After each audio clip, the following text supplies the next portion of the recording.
Hello everyone. Today I'm going to share with you a real supernatural story from Vietnam that I've thoroughly researched. This story will be shared with you, my audience in the US and Canada, so we can explore and experience the mysterious side of this world together. Tet has come, and the village is left with only the sound of wind rustling through the bamboo groves. The stillness of old rooftops enveloping an eerily quiet atmosphere.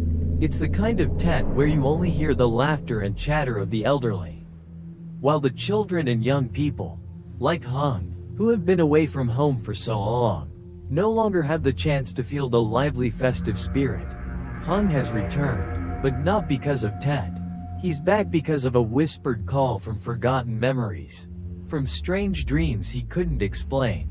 His homeland remains the same, the dirt roads, worn under the spring sun, and the thatched houses silently standing beside the old graves. But there's something that Hung feels, an eerie presence, something watching him, from far yet so close. The nights pass in a haze, and he often wakes up in the middle of the night, overwhelmed by an unusual sensation.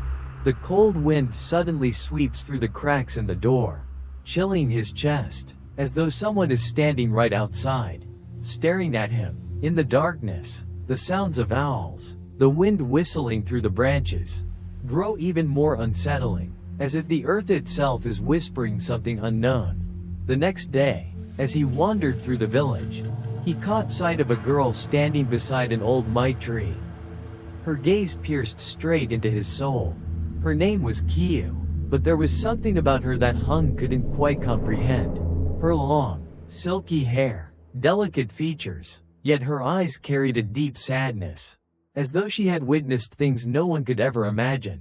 It was then that he began to truly feel that some things cannot be explained by reason alone. They must be felt with the heart, with deep, mysterious emotions. And from that moment on, he realized he could never return to the simple, peaceful life he once knew.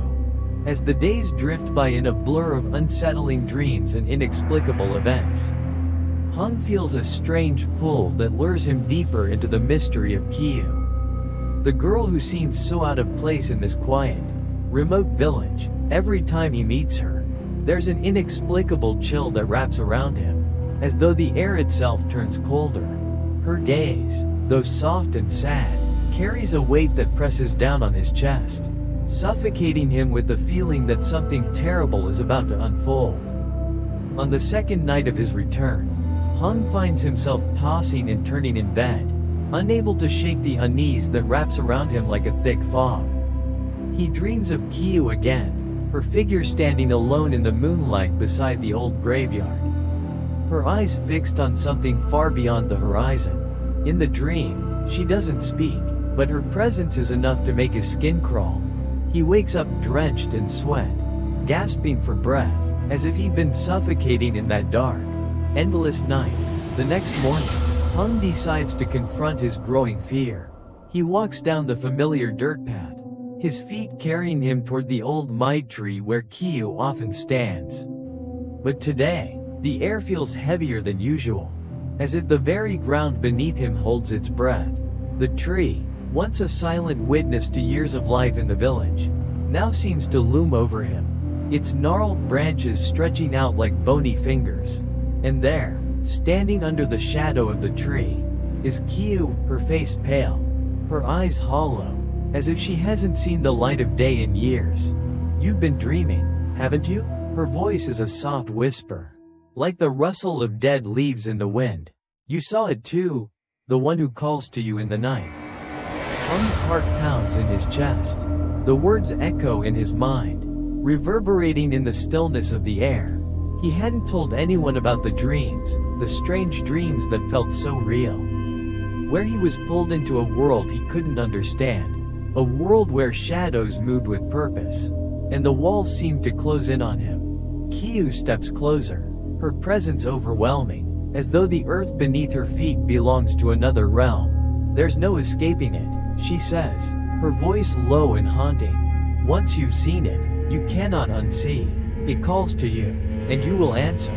Hung takes a step back, his hands trembling as he reaches for the ground for support. But as his fingers touch the earth, a sharp pain shoots through his chest. He looks down and finds a strange mark, a wound. Fresh and deep, as if something unseen had left its mark on him. The pain is excruciating, and yet, it feels like a sign. A warning of something far worse. Suddenly, the wind picks up, carrying with it the scent of something foul.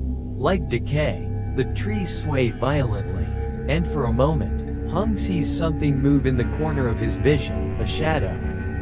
Tall and thin, slipping between the branches, it vanishes as quickly as it appeared, leaving Hung standing there, heart racing, as the world around him seems to shift, pulling him deeper into the unknown.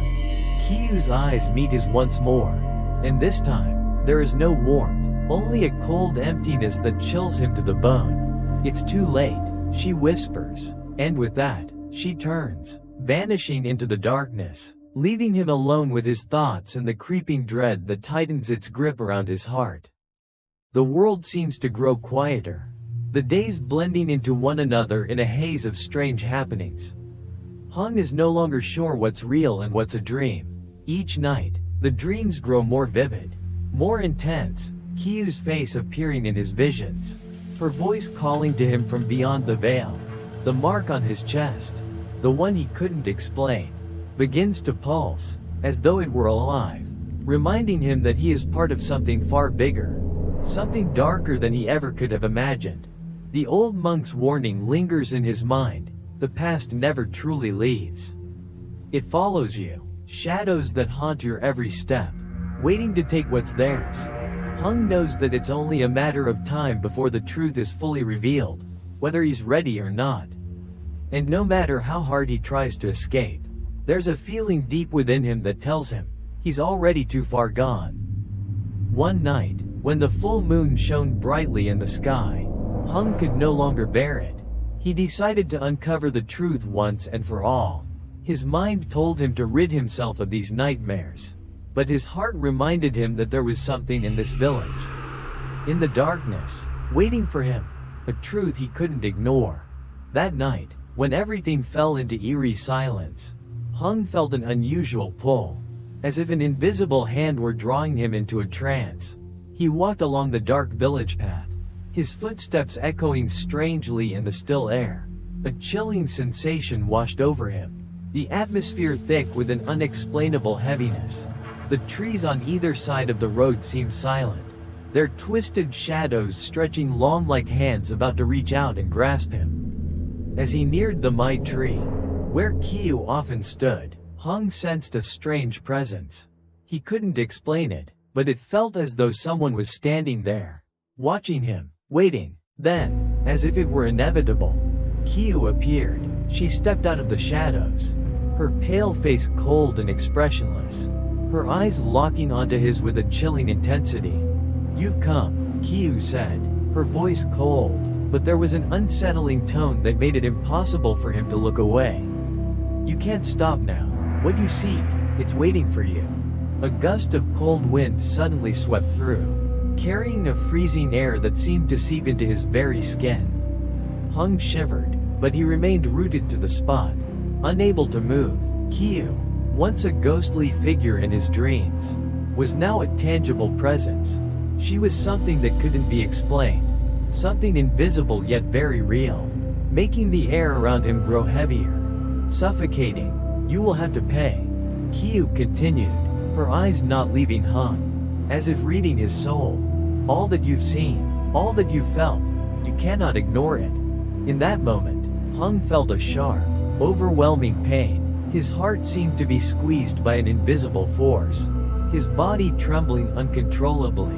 The wound on his chest flared up in agony. His entire being felt as if it were being torn apart, as though unseen hands were dragging him down into a bottomless pit. Hung collapsed to the ground, unable to stand, as though he were being pulled into a vortex of painful memories. The restless souls of the departed screaming in the dark.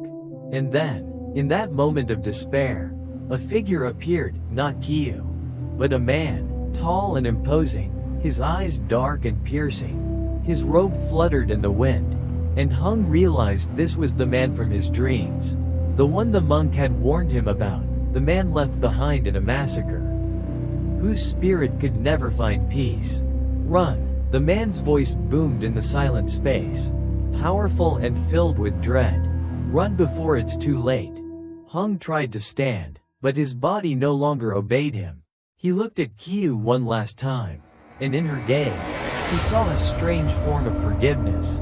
But it wasn't salvation. It was the acceptance that he could no longer escape. Run! Kyu whispered one last time, but her voice was no longer that of a girl. It echoed like a spirit from beyond the grave.